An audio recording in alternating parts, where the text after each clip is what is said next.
So we're in Fresno, California, and we are installing a two-way clean out. And these fellers are required.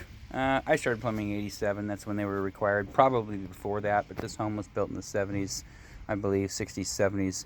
Weren't required. So you got one. Plus, it's a raised wood floor, and all the clean outs are underneath. But anyways, it's just a two-way clean out. All the parts straight out of Home Depot. Stainless steel bands. Those are code approved, by the way. We don't use the Calder couplings or whatever. It's got the UPC stamp on it, so it's approved for in-soil ABS plastic pipe. So you've got one on both sides, one there and one there.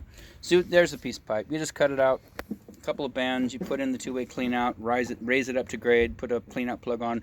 We do like to keep that, just a little bit above dirt.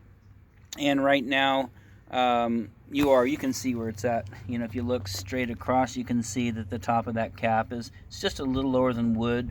By all rights, you can see around the perimeter, you're supposed to be 6 inches down from wood to soil, or wood to ground covering. It's a little high right there, but we're plenty high. We don't want this thing stepping in the air, but you did want it marked and capped. So the mark is simply this. That's the front window, and that's the front door. And you've got a screen right there for underfloor. So you've got 3 screens, one on the left, one in the center, one on the right, and there's the water shut off.